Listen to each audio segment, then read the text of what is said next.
Can parents become an ABA Made Easy affiliate? Yes. You guys, I'm hosting these mentorships and like I want to bring so much quality resources and training and education and like all I want to do is really bring quality information and make it accessible for as many people. I'm only one person. I'm a little Puerto Rican girl here in Connecticut, okay? So, in order for me to kind of like expand my reach, I need help, right? And it's like, wow, let's all work together, collaborate, and because we're all a part of the same community, right? And we all want the same thing: awareness, acceptance, education, wisdom, like all those things that are going to help us support everyone involved. So it's like, it's a no-brainer for me. I've been getting involved with business since I just launched my business September, guys. I formed my LLC October 2022. It took me almost a whole year before I actually officially launched. Like, oh my gosh, hello, I started my business. Like, my business is open. Yes, it takes time because there's so much business back end things to learn. But also too, when I'm creating, and I'm talking about business right now because I'm able to offer these courses. Like, my goal with my platform is to make all this stuff accessible for everybody involved, not just the providers. Like, I'm a CEU provider, so as a BCBA, we have to maintain our credentials. And if you are a professional that's like licensed with the state, you have to continue your education after you graduate. And that means you need to attend conferences and you need to attend 32 hours of training. Okay? My platform offers that trainings in those CEUs that you're supposed to take to stay credentialed. So why not create meaningful mentorships, especially on an as needed basis? It's like, wow, you just had a learner diagnosed with Williams syndrome and autism. Well, what is Williams syndrome? Here's a whole mentorship course that's affordable, that you can access freely. And it's like, get your education, but also too, it's like, hey, get your return on your investment, which is becoming a wiser person, which is becoming a wiser practitioner, right? Because we're not only our own individual, but we work in the field where we're supporting others. So other people are depending on our opinion because of the schooling that we went to. You see what I mean? So it's like, you need to be wise and you need to be mindful of what exists and always be thriving to learn something new every day. So back on the return on the investment, if you take a mentorship, yes, you could take trainings for a CU events like an hour or whatever, but like, you need to hit it from different angles. That's why I'm hosting the ADHD exchange with Nicole Stewart. Okay, she is a BCBA that specializes in ADHD. She's also her sons have ADHD. So she's with this exchange. The first series was the neurobiology. It's like, no, you got to understand how the ADHD is the brain is wired first. That is the prerequisite. Like, that training right there, it's going to be held. I'm going to do snippets of that training. And I'm going to start posting so people, just because it was free the first event. The first event is always free. Your baseline is free. So you're going to get the baseline knowledge. And if you're at that point in your life where you're like, oh shoot, I should listen to the next one. And it's like, oh, best practices in behavioral support, behavioral treatment. So it's like, oh my gosh, since I just learned how the brain works and what I should be mindful of and what to stay clear of, I think that's important to know before I decide to create an intervention for this learner that has ADHD. Do you see what I mean? It's a shaping process. So I'm excited to actually start with Nicole because I was just diagnosed with ADHD last year. I'm 33 years old. So it's like, dang, I knew I was always different, but it makes sense now. And now that I have a name for it, now it's not that I have an excuse, but now it's like, hey, now that I learned something new about me, it's a special interest, right? So now I'm going to make sure that I understand it to enough information to know a baseline that I could have a choice of like, oh, okay, something to be mindful of. Okay, am I going to take the long way or am I going to risk getting stuck in traffic? You see what I mean?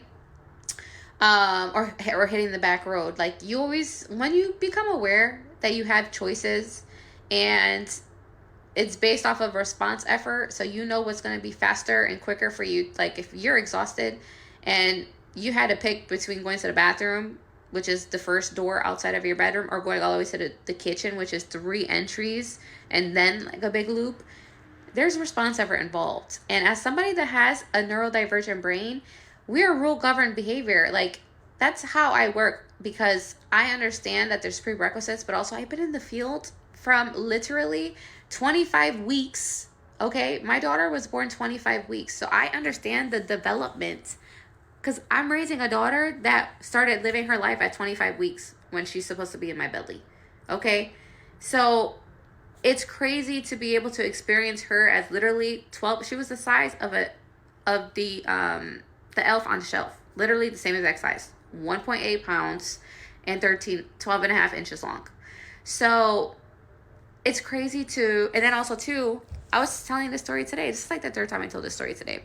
Before I had my daughter, the hospital literally had me sign a form consenting before I had my emergency C-section, saying, oh, just to let you know, to make a long story short, we're not going to be held responsible if your daughter comes out with cerebral palsy, autism, neurological disorders, chronic disorders. They were probably talking for 3 minutes about possible disabilities that she could have coming out with. And of course, I understand. I can understand where my daughter is gestationally wise to understand that there's risks involved. So whatever's coming out is going to be a surprise, you know? So it's kind of like that accepting piece of like, you have to accept what it is in a moment. You are not supposed to be having a baby right now, but hopefully she's cooked enough, you know? And then we just had her 18-month, her 2 years, she just turned 2 years old. So we just had her, she has to attend the NICU grad program. If you have a preemie, you have to follow up with the grad program. Which is cool. And you go every 6 months for the first 2 to 3 years. So Snow just turned 2. And, you have a nutritionist, you have everybody at Yale. Everybody at Yale. So it's just like, my daughter is like $1 million baby at Yale. She needs to go to Yale. Like, Yale is going to be the college that she's going to go to, because she spent her first 4 months at their hospital navigating the NICU. Like, it's just her story. She's such a warrior. So anyways, my whole point is, as somebody that works with children that have disabilities, that list of people that doctor told you that your kid could have, yeah, I've worked with them before I became a mom. I'm a first-time mom, by the way, at 33. I was 31 at the time. So you see what I mean? And me sharing my age, I love sharing my age, because I love to be transparent. And I like to know, when I was, like I said, I am neurodivergent. All right. When I learn a rule, that's going to be my first rule that I know, unless somebody teaches me another rule that goes with it. For instance, social norms, traffic safety. Yeah, you have to stop for 5 seconds, 3 to 5 seconds at a stop sign. You don't just keep rolling. Like, all these little social norms, literally by the book, because that's how I learn and to remember things. And then it's like, oh, there's more rules. And then there's a hierarchy and authority and school and family. And then you see the transitions in life that nobody thinks of. And it's important for us to always have the future in mind and always thrive to know that you want to aim for behavioral cusps. And it's like, the academics, they could just chill. You want to work on the functional skills that's going to build a cognitive piece to be able to put A to B together, that independence. And it's like, oh, you're trying to make them seem normal. What is your normal, please? So you're comparing them to you, because you're comparing them to your normal, because who am I to tell people what's normal in their life when I'm living in my life? So I know what's normal to me. So who am I to tell someone else what's normal now? There's social norms.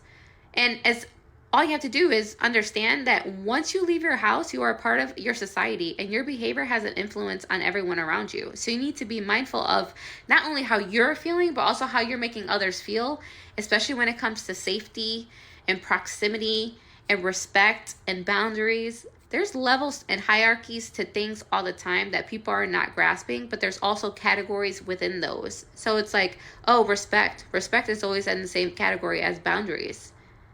Okay? And disrespect. You see what I mean?